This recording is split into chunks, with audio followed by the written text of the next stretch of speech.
Final খেলা কিন্তু ভোটের খেলা। তো এই খেলায় তো এই বাচ্চারা ভুল করতেছে রে ভাই, দরকার তো নাই কোনো। ওনারা যে খেলায় নামছে ওটা তারা পারবে না করতেও। ওনারা যদি আওয়ামী লীগকে যদি মনে করেন, যদি আওয়ামী লীগকে এখন মানে ভোটের থেকে বাদ দিয়ে দেয়, কারণ আওয়ামী লীগ ইলেকশন করতে পারলো না, ওরা তো মনে করলো জিতলো, আমি তো মনে করি হারলো। সম্প্রতি বিএনপি নেতাদের যে বক্তব্য এবং বিএনপি যে এখনকার শীর্ষ নেতা মানে ভারপ্রাপ্ত চেয়ারম্যানের যে বক্তব্য, তারেক রহমানের যে বক্তব্য, তিনিও কিন্তু এরকমই বলতে শুনলাম আমি যে এই যে বিভেদের কথা বা এই ধরনের প্রসঙ্গগুলো টেনে এনে মানে যারা গণহত্যাকারী, যাদেরকে বিদায় করা হয়েছে, তাদেরকে আসলে সুযোগ করে দেয়া হচ্ছে কিনা। দেখেন আমি একটা কথা বলি আপনার, সেই জিনিসটাই জানেন, অনেক কিছু তো রাজনীতিতে অনেক কিছু বলা হয় বিভিন্ন মানে আপনার দীর্ঘমেয়াদী চিন্তা থেকেও বলা হয়। আলটিমেটলি এখন আমাদের সামনে এই রাজনৈতিক দলগুলোর সামনে সবচেয়ে বড় ইস্যুটা কি, বড় ইভেন্টটা কি? সবচেয়ে বড় ইভেন্ট হলো সামনে নির্বাচন, এবং নির্বাচনের প্রধান কাজ থেকে ভোট পাওয়া, মানুষের কাছ থেকে ভোটটা নিজের বাক্সে নেওয়া, এই তো। এবং এই ভোটটা নেবেন কীভাবে? শেখ হাসিনার আমলে যেভাবে ভোট নেওয়া হতো গায়ের জোরে, কৌশলে, মানে আপনার মানুষকে ভয় দেখিয়ে, সেটা বোধ করি আগামী নির্বাচনে হবে না, এটা আমার বিশ্বাস হবে না। তাহলে জনগণের মাথার মধ্যে আপনাকে ঢুকতে হবে, জনগণকে বোঝাতে হবে যে তোমার ভোট দেওয়ার জন্য আমি অ্যাপ্রোপ্রিয়েট পারসন, তুমি আমাকে ভোট দাও, তাহলে তোমার লাভ হবে। এটা জনগণকে বোঝাতে হবে, মানে এজেন্ডাটা দেয়া। হ্যাঁ, মানে জনগণকে বোঝাতে হবে, জনগণের আস্থায় নিজেকে নিতে উপস্থাপন করতে হবে, নিজের দলকে উপস্থাপন করতে হবে। সেই জায়গায় বিএনপি কিন্তু ভালো খেলছে। দেখেন বিএনপি বিভিন্ন কর্মকাণ্ড, আবার বিএনপিকে নিয়ে অন্য দলের যে কর্মকাণ্ড, নাহিদ ইসলামকে এখন আমি একটা দলীয় ব্যক্তি ভাবি, ওনার এই সমস্ত বক্তব্যের পরে আমার বিবেচনায় উনি একজন দলীয় ব্যক্তি।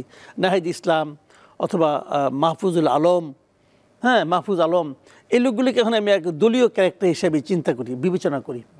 মানে ওনারা যে সমস্ত কথাবার্তা বলছেন,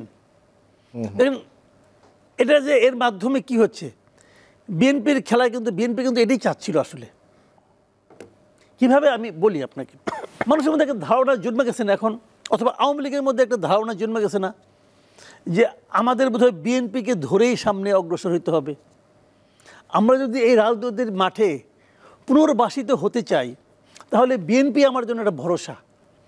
এই ধরনের চিন্তা কিন্তু এখন আওয়ামী লীগের লোকজন করে, কিন্তু করে, হ্যাঁ করে, এখন ওরা করে যে আমাদের বাঁচানোর মতো একমাত্র দল হলো এখন বিএনপি, একমাত্র বিএনপি। এটা কি জানেন, এটা ওদের কিন্তু করতে বাধ্য করা হয়েছে। মানে কেন করে বলে মনে হয় আপনার? বা যখন নাকি বৈষম্যবিরোধী ছাত্র আন্দোলন বলে যে মির্জা ফখরুলের ভাষা বিএনপির মতো আওয়ামী লীগের মতো হয়ে যাচ্ছে, এটা মানে এটা কি?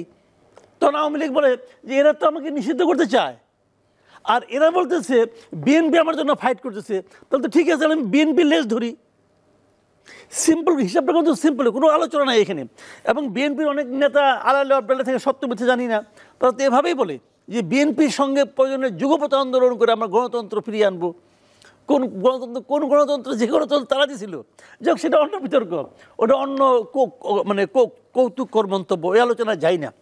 কিন্তু সাধারণ মানুষের মধ্যে এক ধরনের ধারণা কিন্তু তৈরি করা হচ্ছে, কিছুটা বিএনপি তৈরি করছে, কিছুটা বিএনপি এই ছাত্রদেরকে আমি বলবো এটা মানে কী বলবো, একটু উস্কে দিয়ে তাদের মুখ দিয়ে বলাচ্ছে। আলটিমেটলি ক্যাশ করতেছে কে? ক্যাশ করতেছে বিএনপি। উদাহরণ দিয়ে বলি, আওয়ামী লীগের ভোট, আওয়ামী লীগ সবচেয়ে খারাপ ভোট যেবার কম ভোট পাচ্ছে এটা 2001 সালে। 2001 সালে নির্বাচনে আওয়ামী লীগ মাত্র 62টি আসন পেয়েছিল। সেইবারও আওয়ামী লীগ কত ভোট পেয়েছিল জানেন? 2,26,65,000 ভোট। আচ্ছা, যেবার নাকি তারা সবচেয়ে খারাপ করেছে সেইবারও তারা 2 কোটির উপরে ভোট পাইছে, 2.25 কোটি ভোট পাইছে। এখন লোক সংখ্যা বেড়েছে, ভোটার বেড়েছে, ওটা কিন্তু টোটাল ভোটের 40% ছিল। বিএনপি এবার বেশি যেছে, 179টার মতো পাইছে বোধ হয়, সেভাবে বিএনপিও 40% পাইছে, 40.97 কাছাকাছি, 41-এর কাছাকাছি, 40.97, আর এদের মধ্যে 40.12 না এরকম কিছু একটা হবে। মানে 1% ডিফারেন্স হয় নাই। তো ভাই যেবার তারা সবচেয়ে খারাপ করে সেইবারও তারা 2 কোটি ভোট পায়। এই ভোটগুলি যাবে কই? এখন যদি এই ধরনের একটা ধারণা তৈরি হয় যে বিএনপি আমাদের উদ্ধারকর্তা, তখন তারা কিন্তু এই ভোটগুলি 2 কোটির মধ্যে মানুষের মধ্যে এখন তো বাড়ছে, আরও বাড়ছে, মানে দেশের জনসংখ্যা বাড়ছে। ধরলাম এই 10 বছর 15 বছর অপশাসনের কারণে, আত্মগ্লানির কারণে 10% ভোট কমে গেছে ধরলাম, তবু তো একটা হিউজ ভোট। নির্বাচন আমি শুরুতেই বলছি, সামনে কিন্তু ফাইনাল খেলা কিন্তু ভোটের খেলা। তো এই খেলায় তো এই বাচ্চারা ভুল করতেছে রে ভাই, দরকার তো নাই কোনো। ওনারা যে খেলায় নামছে ওটা তারা পারবে না করতেও। ওনারা যদি আওয়ামী লীগকে যদি মনে করেন, যদি আওয়ামী লীগকে এখন মানে ভোটের থেকে বাদ দিয়ে দেয়, তখন আওয়ামী লীগ ইলেকশন করতে পারলো না। ওরা তো মনে করলো জিতলো, আমি তো মনে করি হারলো। হারলো এই কারণে তখন আওয়ামী লীগ ইলেকশন করতে পারলো না। তখন আওয়ামী লীগের যারা ভোটার তারা যাবে কোথায়? তারা তাদের কাছেই যাবে যারা তাদেরকে নিষিদ্ধ করার ক্ষেত্রে একটা ভূমিকা রাখছিল। সেটা কারা? অবধারিতভাবে বিএনপি। তো এটা কিন্তু ভাই আমি একটা মানে জাস্ট হাইপোথেটিক্যাল কথাবার্তা বললাম, হয়তো আমাকে আমি এইভাবে বলাটা ঠিক কিনা আমি যাই না, কিন্তু আমি কিন্তু এইভাবে ফিল করি। এখন দেখি ডাক্তার জায়েদুর রহমান কি বলেন, বিশেষ করে এই কথাটা যে নতুন প্রসঙ্গ যেটা আসলো, যে দুটো প্রসঙ্গ, যেহেতু গতকালই সম্ভবত যে মাহফুজ আলম যেটা বলেছে যে আওয়ামী লীগকে নির্বাচন করতে দেওয়া হবে না, উনি কোন প্রেক্ষাপটে কেন বলেছেন আমি জানি না। যেহেতু কোনো দিক থেকে নির্বাচন কমিশন বা সরকারের পক্ষ থেকে তো ওইভাবে অফিসিয়ালি তো কিছু নিষিদ্ধও করা হয় নাই বা নিবন্ধনও বাতিল করা হয় নাই, এটা কি সরকারের অবস্থান কিনা বা এটা নিয়ে আপনি একটা মন্তব্য করবেন। একই সঙ্গে যদি নির্বাচনে আওয়ামী লীগ না আসতে পারে তাহলে $1 মিলিয়ন কোশ্চেন তো ওইটাই, আওয়ামী লীগের ভোট কোন দিকে যাবে?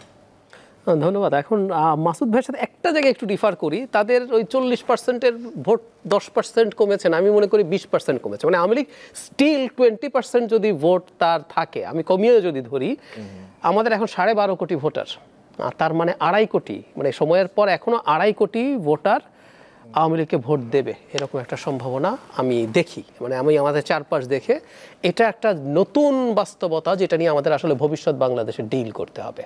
আচ্ছা, এখন যারা মাহফুজের মন্তব্যে আসি এবং তারা কাকে ভোট দেবে যদি ইলেকশনে আসতে পারে সেদিকে যায়। যারা মাহফুজের মানে ওনার এখন উনি এটা বলছেন, উনি প্রধান উপদেষ্টার বিশেষ সহকারী হয়েছিলেন, তার আগে ওনার একটা বক্তৃতা আছে, এটা সার্কুলেট করেছিল অনেক। ওখানে উনি আওয়ামী লীগের লোকজনকে কিভাবে মানে রিকনসাইল করে সমাজে রাখা যায়, কারণ এদেরকে তো আমরা ফেলে দিতে পারবো না, এরকম বক্তব্য তার আছে অপরাধীদের বিচার করার পর।